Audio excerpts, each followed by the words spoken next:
some yin yoga for the spine in this short video that I'm making today. Yin is a yoga method where we hold our body in a particular shape for 3 minutes or longer if you want to hold it for longer. Holding the body in a particular shape for 3 minutes, which is encouraging stimulation of the yin tissue. Yin tissue is like a film that covers all the bones, all the muscles of the body, turns into joint capsules, turns into tendons, turns into ligaments. We can stimulate the fascia by taking our body into positions where there's traction. So we're not actively stretching as we do in Hatha yoga. We are taking our body into a position where we're creating tension and we're creating some stress, and then encouraging the fascia to be stimulated and then to release and reintegrate back into the system. Sometimes if we have restriction in our fascia or if it is dehydrated, it can cause pain, and it might be interpreted as muscle or joint pain, but it could just be that the fascia is restricted. So these are really nice simple practices to do to help to release your fascia. Now, the spine moves in 4 directions. We can go into flexion, our spine can go into flexion, extension, like this, sideways, and twist. So these are the areas or the range of movement that we're going to explore today in the yin. So let's start off with flexion. There's a few options that we can do. We can go into a position called butterfly, where the soles of the feet are together, and then we lean our torso over the gap in between the legs.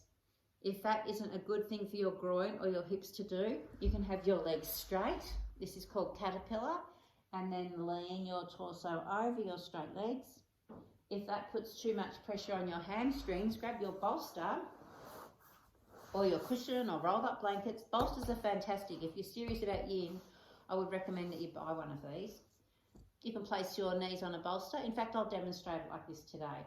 So the bolster underneath the knees, and then just taking the body in a curved position over your legs. We hold that for 3 minutes. Now, I can get that far, but everybody's different. So your movement might just be that you take your head down and you bring your body over a little bit, and that might be enough for you. And yin isn't about how far we take our body, it's about what it feels like in our body. So if you go forward a little bit, take your head down, and you already feel that there's a strong sensation from the base of your spine up to the base of your skull, then that's your area to stop at. That's your yin pose.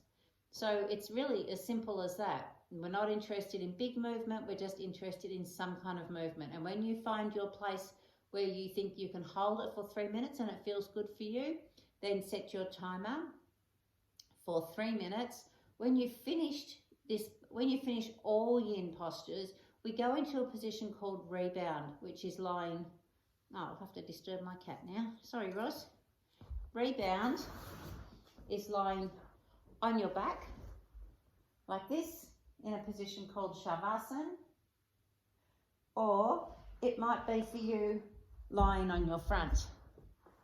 Maybe making a little pillow with 1 or 2 of your hands and resting your forehead on your pillow.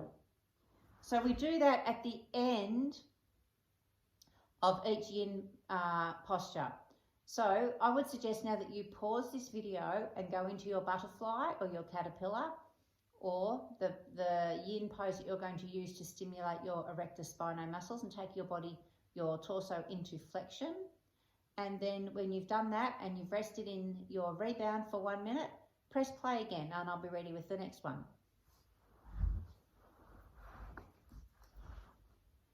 So the next one we're going to do is taking our body into extension. We can use our bolster. There's a few different ways to take the torso into extension, but this is a really nice relaxed way. So we use our bolster or rolled up blankets or something pretty firm. Place it around about where your lower ribs are, and then just lay your torso over it. This is so nice. You can have your hands anywhere. You can have your arms above your head. You can have them out to the side. With your legs, you can have them straight, or you can bend your knees and let your knees just fall out to the side. You can have a cat jump on your belly for added pressure if that's something that works for you. If you've got your knees like this, if I was holding this for 3 minutes, I would probably have a bolster or something underneath my knee, so I'm not putting too much pressure on my groin. Another nice position to have your hands in is to place one hand on your belly and one on your heart center or the sternum. And if you're doing this, then you can actually feel yourself breathe beneath the palms of your hands, and that might be a nice way for you to stay in the present moment and notice each breath as you're practicing your yin. Now when your 3 minutes is up, we move the body very, very slowly, coming to a little bit of a seated position, taking away your prop, and then lying back down, either on your back or your front, in rebound for 1 minute. So set your timer for 1 minute. So you can pause the video now and do your extension, and then I'll join you in a minute, in 4 minutes, for sideways stretch stimulation. Okay, for sideways, there's a lovely pose called Banana Asana, and that's where we lie on our backs, keep our pelvis anchored to the floor, and we've got, we take our body to the right side and the left side. So let's do the right side first. So I've anchored my pelvis to the floor here, this isn't moving, and I'm walking my legs to the left. That's as far as I'll go. Now I want to walk my upper body a little bit to the left, and I'm already starting to feel the stimulation along the right side. I take my arm above my head and turn my head from being in the same line as my spine, lift my head and take that a little bit, as far as I'm comfortable, to the left. Then I'm taking my spine into a sideways curve. Now, if you've got your right arm up, you can hold onto the wrist of your right arm with your left hand and just apply gentle traction to that. This is optional, and this is just if you really want to increase the stimulation down the right side of the body. This is quite strong. So if you're doing this, you might want to just hold it for 1 minute or 2 instead of the 3. Or if you find that it's too strong holding onto your wrist, just let that go and the arm can just go out to the side. And then we'll hold that for 3 minutes if possible. When the time is up, just moving your body back into alignment, just looking up maybe and just checking that you are in alignment, because when you've been in a sideways bend for 3 minutes on the floor, it's hard to tell whether you're back in alignment or not. And then setting your timer for 1 minute for your rebound. Now remember to do the other side. So you'll have 3 minutes on one side. Well, that's if you're doing 3 minutes. Rebound for 1 minute, 3 minutes or less or more on the other side, rebound for 1 minute. So you can pause the video now and come back when we are ready to go into the twist.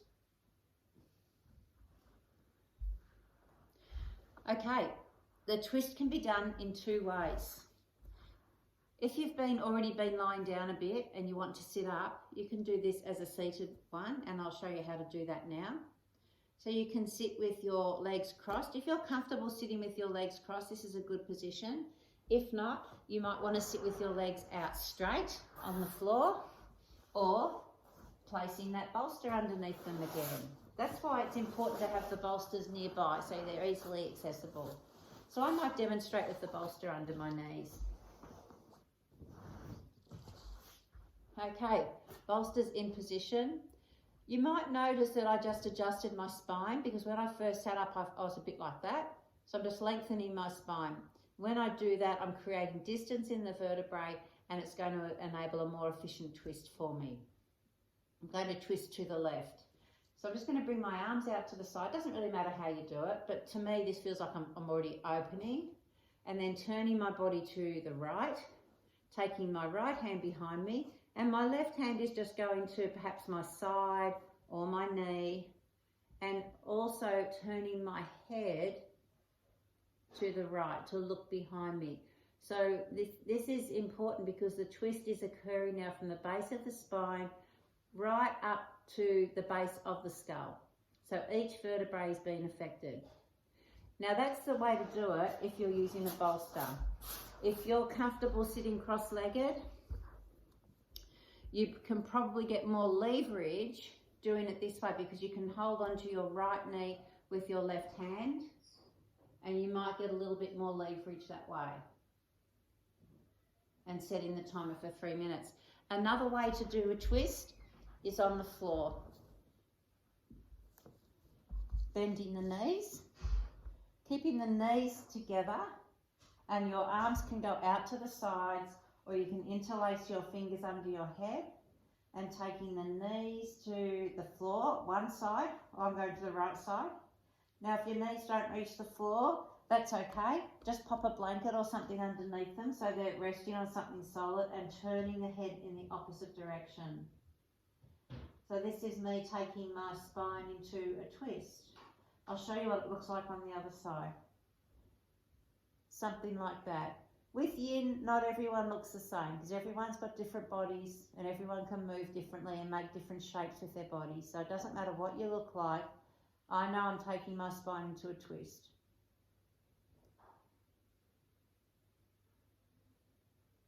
Use as many props as you need.